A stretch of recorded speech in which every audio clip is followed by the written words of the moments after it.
As decolonization was being broached in the British Empire and anxiety was mounting among the Mzungu settlers in Kenya, Bruce Mackenzie caused laughter at a settler gathering in County Hall in 1960, when in trying to assuage them, he said that big farms would be divided and given to Africans with the Mzungu settlers as overseers.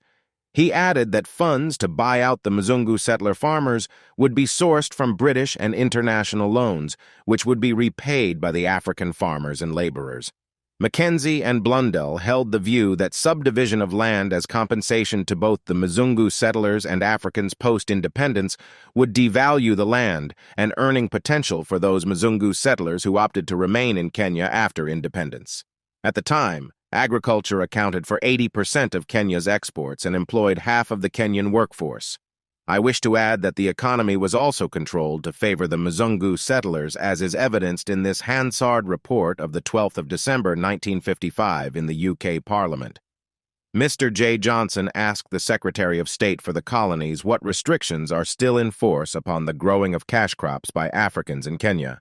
Mr. Lennox Boyd, pursuant to his reply in the official report, the 9th of November, 1955, Volobert 545, c. 197, gave the following information. Farmers of whatever race are required to obtain licenses for growing certain export crops, that is, pyrethrum, wattle, sisal, coffee, and tea, the principal object being to maintain marketable quality and to prevent the spread of pests. When Sir Blundell resigned as Minister for Agriculture in the colonial government on the 20th of June 1962, Mackenzie took over.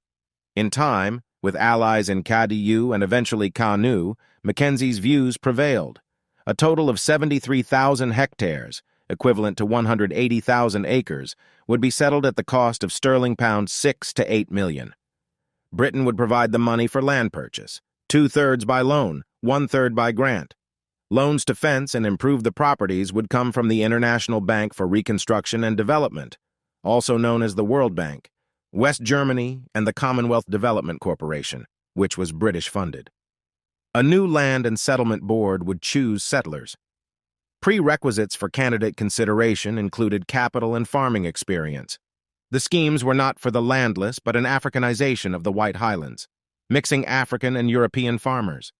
It was alleged that during those negotiations, as part of the Lancaster Conference in February 1962, the West German Federal Ministry of Foreign Affairs mentioned to the British ambassador in Bonn that Mackenzie attempted to recruit German striptease girls for his nightclub in Nairobi.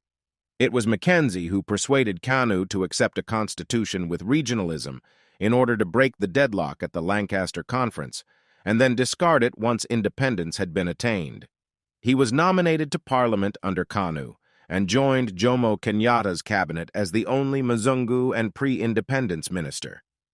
In September 1965, when the three East African presidents, Kenyatta, Obote, and Nyerere, set up the Philip Commission, headed by an independent chairman, Kjeld Philip, a former finance minister of Denmark, to establish economic cooperation after the failure of the Kampala-Mbale Agreement, forerunner to the East Africa Community, which sought to eliminate the trade imbalances between the three countries. It was Tom Mboya, James Gichuru, and Bruce Mackenzie who represented Kenya in the tripartite Interministerial Commission.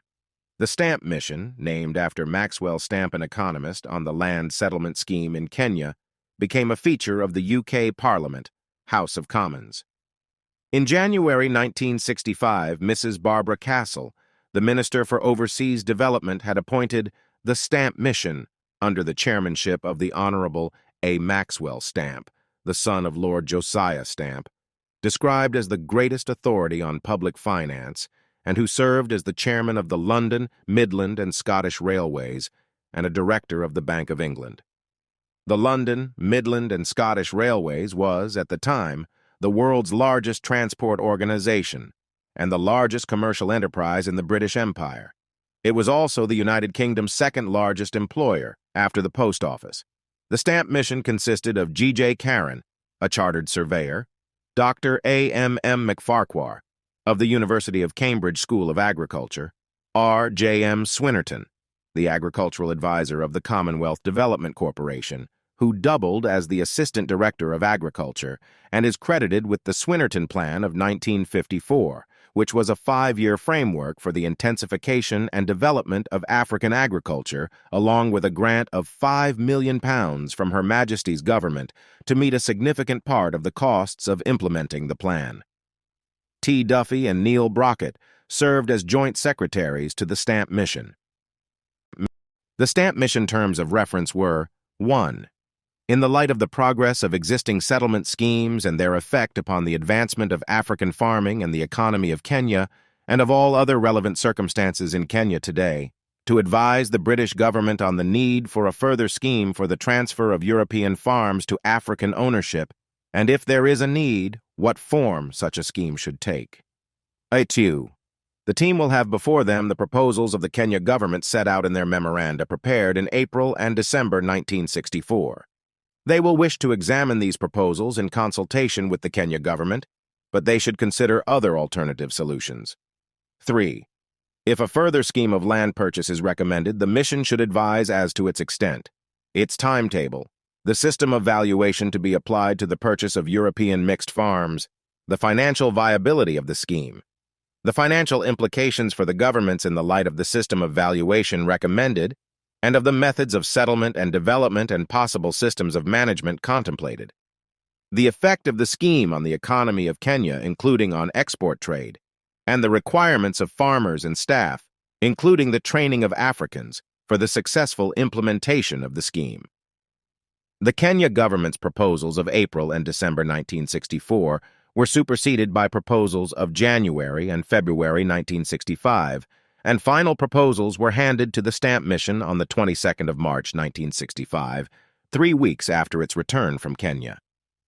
An interim report was handed to the Minister for Overseas Development in May 1965. On the 1st of June 1965, Mr. Fisher, MP, asked the Minister of Overseas Development, Mrs. Castle, whether she would now announce the recommendations of the Stamp Mission. Mrs. Castle stated,